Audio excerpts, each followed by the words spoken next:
I just moved in, and the college girl across the hall reported me to the police, claiming I was stalking her out of twisted obsession and peeping on her while she showered. When the police showed up at my door, she was crying her eyes out, pointing her finger right at my nose and screaming, "Pervert! You've been using binoculars to spy on me every night! You even posted my photos online! I saw you! Those disgusting, leering eyes of yours make me sick!" The neighbors around us started pointing and whispering. Some even shoved me, calling me the scum of society. This creep should be chemically castrated. He looks so normal on the outside, but he's actually a peeping Tom. Facing their accusations, I removed the sunglasses from my face, revealing two deeply sunken, empty eye sockets. "Officer, tell me, how exactly does a blind man peep on anyone?" My voice wasn't loud, but it pierced through the chaotic air in that room like an awl. The neighbors who had just been shoving and cursing at me froze mid-motion. The middle-aged woman who'd been leading the charge stood there with her hand still raised in mid-air, forgetting to lower it. Every pair of eyes in the room locked onto my face, or more precisely, onto the two hollow, eyeball-less cavities where my eyes should have been. These were the permanent marks left on me 3 years ago, in a fire. The lead officer was experienced. His name was William. He froze for a moment, then furrowed his brow, his tone thick with impatience. "Don't lie to us. Whether you're really blind or not, we'll find out at the hospital." The girl across the hall, Mia Lee, paused her crying for a beat, then burst into even shriller sobs. "He's lying. He's just trying to get away with it. There's no way he can't see. He stands by his window watching me every night. Those eyes, those eyes." She seemed to want to describe my eyes, but the sight of my empty sockets scared her speechless. She just pointed at me, trembling all over. "Disgusting! This is so disgusting!" Her outburst stirred up the neighbors again. "Right! He must be faking it! These days, criminals will do anything. He'd even claim to be blind just to escape punishment." A young man even stepped forward indignantly, trying to grab me by the collar. "You scum! I'm going to teach you a lesson today." The police officer blocked him. "What are you doing? Everyone stay back. The police will handle this." He turned to me, his eyes still full of suspicion and disgust. "You're coming with us."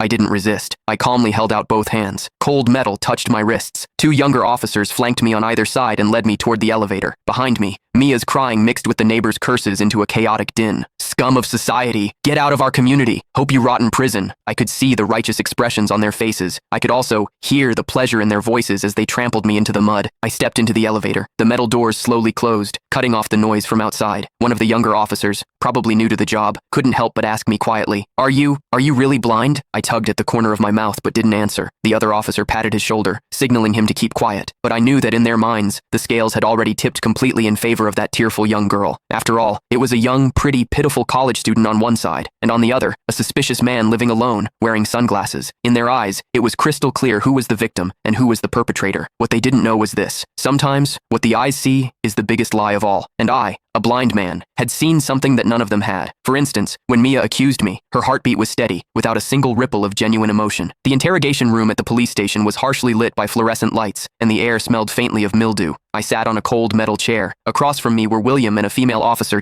Click the link in my bio to get the full story for free.